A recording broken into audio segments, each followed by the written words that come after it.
नमस्कार, lead India publishers association में आपका बहुत बहुत स्वागत है। मैं हूं डॉक्टर तरुणा एस गौड़।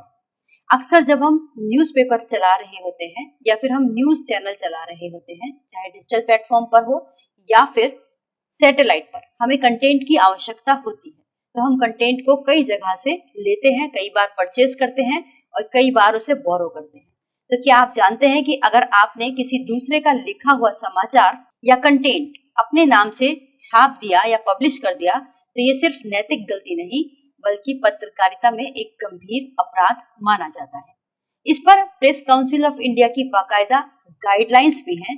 आज इस वीडियो में हम उसी पर बात करेंगे कि अनधिकृत रूप से यानी कि बिना किसी की अनुमति के जब हम किसी का कोई कंटेंट यूज कर लेते हैं, चाहे वो रिटन हो, विजुअल हो, फोटो हो, तब क्या होता है, उस पर क्या गाइडलाइंस है, वो इस वीडियो में हम जानेंगे। पीसीआई यानी कि भारतीय प्रेस परिषद ने समाचार चोरी और प्लेजरिज्म को लेकर स्पष्ट दिशा निर्देश दिए हैं।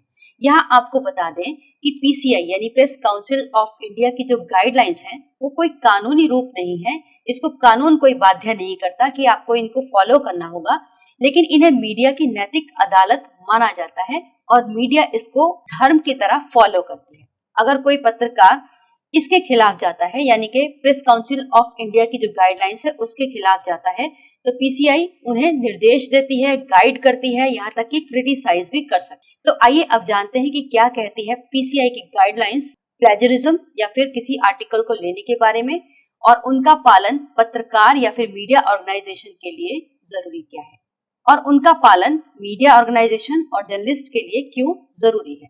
लेकिन उसके पहले हम प्लेजरिज्म का मतलब समझ लेते हैं। सबसे पहले समझते हैं कि प्लेजरिज्म, अगर कोई पत्रकार या मीडिया हाउस किसी और का लिखा हुआ या फिर शूट किया हुआ वीडियो फुटेज लेता है, कोई समाचार रिपोर्ट या फिर विचार बिना उस व्यक्ति की परमिशन के लेता है या फिर उसको क्रेडिट नहीं देता, यानी कि उसका नाम नहीं बताता कि ये हमने वहां से लिया है, और अपने नाम से प्रकाशित कर देता है, ब्रॉडकास्ट कर देता है, तो वो प्लेजरिज्म के अंतर्गत आता है। कई बार जब हम वेबसाइट पर कोई कंटेंट देखते हैं, प्लेजरिज्म चेक करते हैं और हमें मालूम चल जाता है कि ये ओरिजिनल कंटेंट कहाँ से आया और उसको फिर कहाँ कहाँ लोगों ने कैसे कैसे यूज किया, यानी कि ये साहित्यिक चोरी है। और इसको पीसीआई ने ना सिर्फ अनैतिक यानी इलीगल माना है बल्कि पत्रकारिता के जो उसूल है, मानदंड है, उसके खिलाफ भी माना है। प्रेस काउंसिल ऑफ इंडिया के अनुसार जो मेन रूप से उन्होंने गाइडलाइंस बताई है, जो वहां पर बाकायदा पीडीएफ में मौजूद है, आप चाहे तो जाकर देख सकते हैं। तो वो पहली गाइडलाइन ये कहती है, किसी और के लेख या विचारों को बिना क्रेडिट दिए, बिना श्रेय दिए उपयोग करना पत्रकारिता की नैतिकता के खिलाफ है। दूसरी गाइडलाइन कहती है, अगर कोई समाचार कॉपीराइट के अंतर्गत आता है तो आप उसे बिना अनुमति के उपयोग नहीं कर सकते। अगर आप करते हैं तो ये दोहरा उल्लंघन है, यानी कॉपीराइट का भी और पत्रकारिता के नियम, कानून और उसूलों का भी। तीसरी जो गाइडलाइन है वो कहती है, किसी लेखक के लेख को थोड़े बदलाव के साथ पब्लिश कर देना और उसे क्रेडिट न देना इलीगल है, इमोरल है। तो इस तरीके से ये गाइडलाइंस बताई हैं। अगर मान लीजिए आप इन गाइडलाइन का उल्लंघन कर देते हैं, being a journalist, being a media organisation, तो क्या होता है?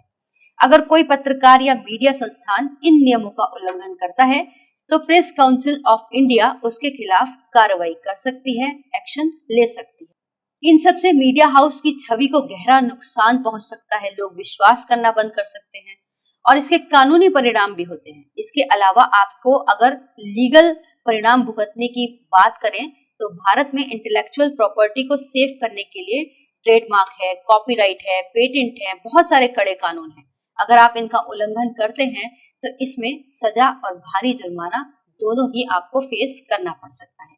इसीलिए अगर आप एक पत्रकार हैं या किसी मीडिया प्लेटफॉर्म से जुड़े हैं तो याद रखें, स्रोत को क्रेडिट देना आपकी जिम्मेदारी है, यानी कि आपको बताना है कि आपने ये खबर कहाँ से ली है। अगर आपने ओरिजिनली खुद कवर की है, खुद आपने वो लेख लिखा है, तो इससे अच्छी तो कोई बात ही नहीं है।